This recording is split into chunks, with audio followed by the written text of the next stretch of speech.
Act Up podcast, where we interview industry professionals who act down. My name is Rhavynn Drummer.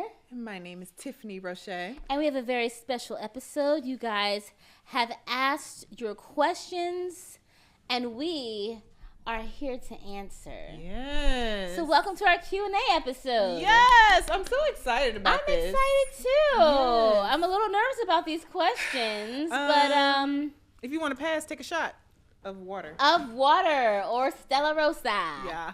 All right, so let us jump right in. Okay. All right, what's our first question? Okay, what do you do when you get an audition that's really good, but the actor is wrong for the part? What do I do if I get an audition that's really good, but the actor is wrong for the part?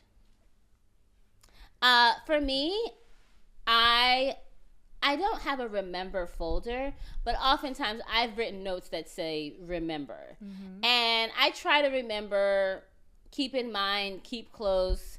We actually did have an actors to remember. We actually did have an actors to remember folder. We used to.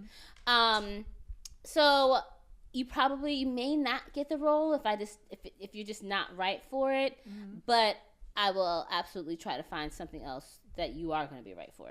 Yeah, I like to leave a note, maybe right for something else. I'll even send them up and just say maybe right for something else, just in case someone else needs to remember you or the producers. But I always write maybe right for something else. Agreed. Mm-hmm. Mm-hmm.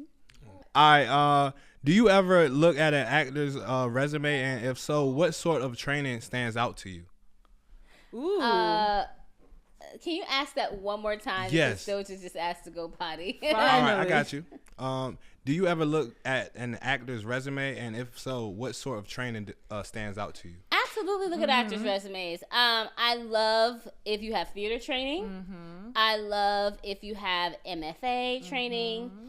I love if you have on-set experience. Mm-hmm. And I love to know who you've worked with, too. So I love to know if you have trained, who are those people that you've trained with? Yeah, pretty much the same. And I have a special place in my heart if I see you have some New York, like theater or New York trainers on there or school. But yeah, and on-set experience, especially in this region, it is training. Yeah, for sure. Yeah. Mm-hmm. Yeah, I see casting directors are really big on theater, so I might need to experienced theater. Yeah, theater Alliance for sure. Theater offers classes. Yeah, I'm gonna look into that. There's nothing like getting the training of being on the stage. You don't have the option of doing another take. Yeah. So I love it when actors have a strong, steady theater background. Mm-hmm. Okay, copy. Thank you, guys. Mm-hmm. Okay, headshots. Ooh. What do you look for in headshots? Does a bad one turn you away? What is a bad headshot? I mean, pretty obvious answer now. Black and white. Yeah. That's as honestly bad, but one that may attract me more than another. It also depends on the role I'm looking at. Yeah, that's true. Right? Like some just have the energy and the vibe and the character more of something else. If I'm looking at Doctor and you give me something that looks like maybe punk rock band, then I'll turn away. But I don't know. I know some photographers' work stick out to me.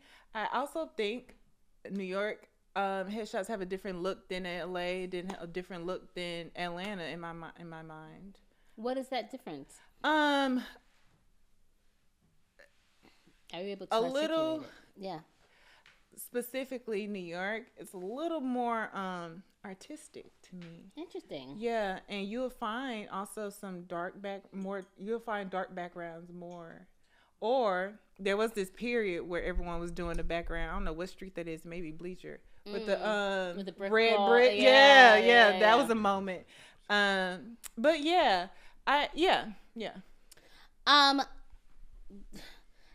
It just made me think. Somebody sent me their headshot, and there was a note that said wigs interchangeable, and they had like all these different wigs. And I thought it was hilarious. So what do I look for in a headshot? I'm I'm looking for a picture that I think looks like you. The only thing is that I don't know that until I actually get the audition. And there've been a couple of times where I have got the audition. I'm like, this ain't you. This headshot is 20 years old. So I'm looking for a headshot that looks like you.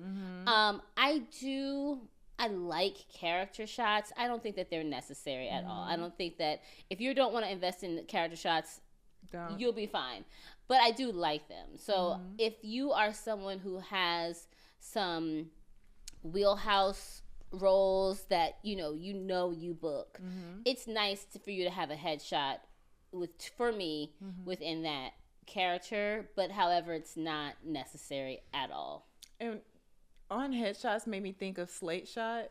I like slate shots. I hate slate I know shots. Rhavynn hates them. I love slate shots. What is the point? As a reader of a person, I really believe I can see a person's capacity and energy through their slate shot. Wow. It's no difference than I helped someone with their audition the other day, and the casting director asked for basically a slate shot, but asked for them to say a couple sentences as themselves. Wow. And apparently she does this for every audition, but I get it. I love slate shots. I will let me not say too much. A slate shot tells me a lot. Wow. I don't get it. I never have. I've never been like, why do I need to hear you say my favorite color is green? Have you booked somebody off a slate shot? No. No. Again, that's why I say no. I'm not a fan of slate shots. I just personally don't understand the point of them, but I know a lot of people do. Yeah, the algorithm it does put you ahead. But I can see your confidence or lack thereof in it. I can. Wow. Yeah. Interesting. Okay. Next question. All right, guys. So what are the best resources for actors to find agents or jobs in Atlanta? I think the best resource for an actor to find an agent is another actor.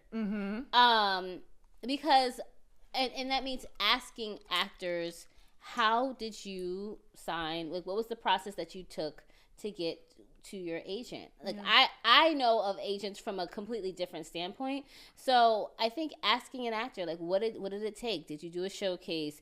Were you persistent? Did you email them? How is it that you got an agent to see you? I think that's honestly the best resource. And what was the other part? Actor, agent? Oh, yeah. So I'm going to say it all over again. What are the best resources for actors to find agents or jobs in Atlanta? Or jobs. So when it comes to jobs, backstage.com, actorsaccess.com, there used to be something called Atlanta Performs. I don't know if it's still in existence, but Atlanta Performs was also another resource. Asking other actors about jobs, reaching out to theaters, especially if you're interested in a theater, seeing what their audition process is like for theater too. What about you? Yeah, I would absolutely say referral for finding representation. I just don't see a world in which you cold email someone and then automatically be signed. So a referral, whether that be from casting or a fellow actor, and then also, of course, showcases for classes, and then doing plays, like doing theater or doing improv around town. Being seen is a great way to get representation. And as for jobs, I don't have any different answer than Rhavynn, except for also, let's not forget about student films and shows and end of the year stuff. So like you got Georgia Tech here, you got SCAD here. Doing student work as well. Yep. So I understand you said student work, doing student work. Do you guys offer any workshops or any like classes that maybe I can do a showcase in and maybe get representation? Oh, look at that. That's so funny. Yes, we do. So I teach a workshop called Master the Audition. I do it once a month in Atlanta. But occasionally we'll also go on the road and do other cities. I also have an online version of it. It's on my Instagram page bio for those of you who may not be able to come to Atlanta. And we've also been doing performance intensives, which is like the step 2 version of Master the Audition. Yeah, and I do as well. I started a conservatory called The Eight. So it's 8 weeks of training here in Atlanta in person, where we meet 3 days a week for 8 weeks. And then at the end, we have a showcase where agents, actors, producers, directors, whomever are invited, industry members, to see the students work. It's a cohort of 14 students. We opened applications, they auditioned. Those who were accepted have started. We're in week 4. And every week we also have industry members come and talk and give a Q&A with the students only for them. So like last week we had an agent. Next week we have an artistic director and a producer. So it's trying to get as close to a conservatory style training as possible for this town, because training is everything. Copy that. Thank you, guys. You're welcome. How can actors build and maintain a healthy relationship with casting? I don't think actors should focus on building and maintaining a healthy relationship with casting. Yeah. And I'm not question. saying like if it happens naturally, then fine. Yeah. But I don't think that should be your focus. I think your focus should be building a healthy relationship either with yourself, your family, other artists, other actors, Your work. your work. Yeah, I wouldn't make that my focus. I don't think that is the formula for getting an audition or being seen. Yeah. Yeah, being my friend or being on my mind is like the lowest of the priorities. Yeah. Because that's what your agent is for. Like, Yeah. they're going to pitch you. They're going to push you. And taking that energy and trying to get a casting director's or office's attention and their loyalty or relationship, whatever, if you take that and put it in the actual work, in the actual audition, Yeah. we'll be coming after you. Trust Absolutely. me. You Yep. don't have to maintain anything. Yeah. Yeah. Thank you. That was pretty good. I do have another question. I'm sorry for all the questions, but No, you're good. yeah. How do It's we? Q&A. Yeah, for sure. You're right. So how do we get on casting's radar when reps are the in between? When what are the in The between? reps, like your Reps, agents. agencies, our manager, Are in between. I think that's when like pitching. Like say they might not be pitching you like another agent could be pitching. And here's my thing. It's like you are never going to know exactly how you're being pitched, when you're being pitched. And that's pretty much with any agent, you know? But even beyond that, like you're never going to know like when a casting director sees you or whatnot. You just have control over your work and your art. Yeah. So when I think how do you become seen, I think a part of it is showcases and theater. I think are great ways to be seen. Inviting agents or casting directors to plays that you do, making sure that you have a solid headshot, resume, reel.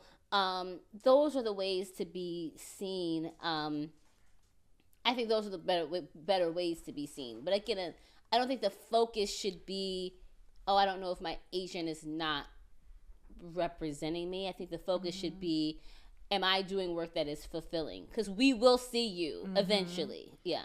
And if you're called in twice, you're more than likely in that casting office radar, because Yeah. I mean, depending on the role, there's hundreds, if not over 1,000 submissions. Yeah. And so to be called in and then to be called in again, it's so easy. It's more people who didn't get it than did. So if you're repeatedly being called in, you're on Yeah, their radar. you're It's a seen. matter of time. Yeah. Yeah.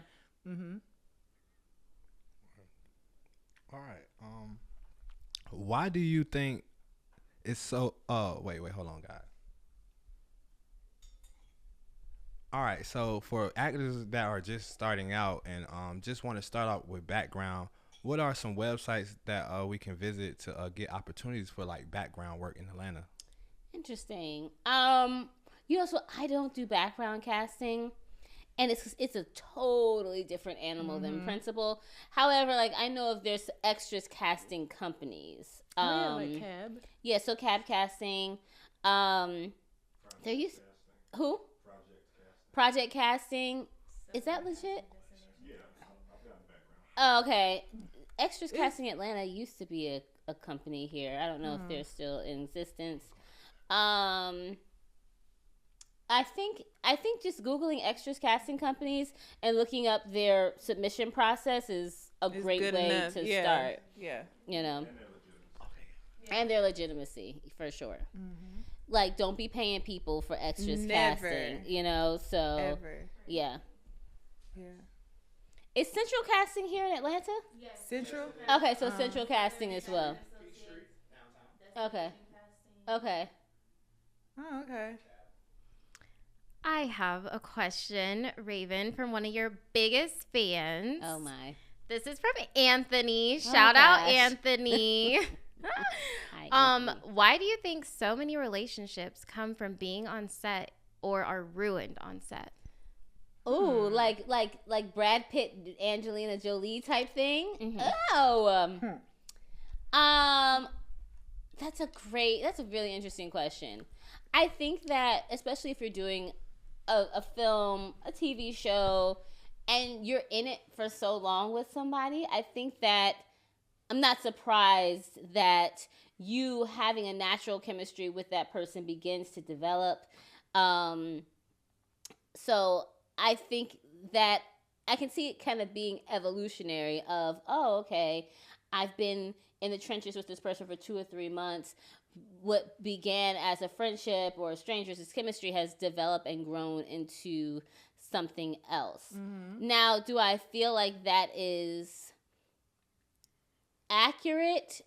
Like, do I think that could be a lie to you? Absolutely, as well. Because you're having the given circumstances of that project, and you can't put that into your real life necessarily. But I mean, there's plenty of actors who have It works. It works, and it's been a beautiful relationship. But I think that that's something that, as the actor, you have to know: is this real life, or is this? Am I being swooped in because of the circumstances of the particular project that we're doing? Yeah, I think the concept of a work wife or work husband isn't isolated to just this business. I've seen it. Yeah, absolutely. In a lot of different settings. Absolutely. It's very common. But I think what makes the film industry and being on set different is it's such a unique experience. Not everyone is going to get that experience, and specifically not your show, right? Yeah. So, and you're there for 12, 16 hours a day for months. It's kind of easy to think you're falling in love when you have such beautiful things surrounding you. Everything feels destined, and how they're ruined is then it wraps. And then it's over. It's time to go back to real over. life. Yeah. So yeah, I think it's as easy as it is to be ruined is as easy as it is for it to begin, and that's why you got to work on you as a person and know who you are and what is going on to not fall into the trap. I think that's why you have to have boundaries too. Yeah. Like, boundaries is something, you know. And I shout out to all the spouses of people who are artists, but I think that those are things that you have to really discuss with your partner if they're an actor, because it's easy to get swept up and be like, oh, I think I'm in love, and your spouse is like, you know, and trust. So so I think having boundaries is going to be something that's very important. Yeah. Thank you. Say I wanted to get into casting and directing. How would I start that? Two very different ways to get in. But if you want to get into casting, like Tiffany, you emailed me, you know, just, hey, do you have any work? And honestly, most of the people who have been my casting assistants and associates, it's just started with an email. So email me, and you can always offer to help in any way. But I would also say you can go to CSA, the CSA website, and they are often looking. Somebody may post, "Hey, I'm looking for an assistant," and you're able to submit yourself if you're interested. And also CSA offers training. So if you want to be a casting assistant, casting associate, they actually have a training program for those people who are interested. Now, getting into directing is something a totally Totally different. You know, people go to film school and things like that to become directors, which is also a way. But it could be shadowing. It could be studying films. It could be asking your friends who are writers to, you know, to direct something. There's a million different ways. It could be the DGA website. It could be being a PA on set. There's a million different ways to go about that. Yeah, I was going to say, out of all the ways, I think my favorite is PAing, simply because you have a way to see all the different jobs. Yeah. Like, because it may not even be casting or directing you want to do. You don't know what you know until you know it. Like, it's so many different roles on set and in the office. So I think PAing will give you a good idea of what you actually want to do. So you don't waste time in the area that, you know, you thought just because you thought. Absolutely. Okay, last question just to tie everything up. What is the day in the life of a casting director? I would say a day in the life. A day in the life in person is very different than a day in the life working from home. In person, a day in the life looks like getting to the studio or your office. I enjoyed going to set. I enjoyed going to set. I enjoyed greeting the actors that we booked. I enjoyed getting scripts and reading through the scripts. We used to have in-person auditions. I do think that is gone, probably forever. It would look like we used to have screens in our office where we could see what was actually being filmed. It would look like actors coming by and talking and whatnot and having conversations and callbacks and meetings with producers. A day in the life working from home looks like having a morning meeting with the team, the casting team, discussing what needs to get done. Usually in pajamas. Sometimes not, but most of the times in pajamas. Still, it looks like everybody having an assignment of what to do, whether that be read a script, whether that be break down a script, whether that be watch auditions. Lots of emails, lots of calls, sending in links to producing teams, negotiating deals, and I think since we've been home, casting is different, as in I talk to producers around the clock now. Yeah. Whereas before everyone There's was a in cutoff. one plot. Yeah. Yeah. But now I'm on the phone with a producer in the morning, at night. And I'm not complaining. I love it. It gives me a different insight to how the film is made. Like, I have more access now. Yeah. Because a lot of the middle jobs or whatever are cut out. Yeah. And it's also, honestly, a lot of working in between, like working out, going to the store, like taking calls, coming out the gym, dog out, like waking up, grabbing the phone, and just emailing from there. It looks totally different. We had an in-person last year. Yeah, we did. Yeah, at the Crafty Eights thing. Yeah. That was fun. Which one do you prefer? Ooh. Working from home casting day or your in-person casting day? That's so hard. They have their pros and cons.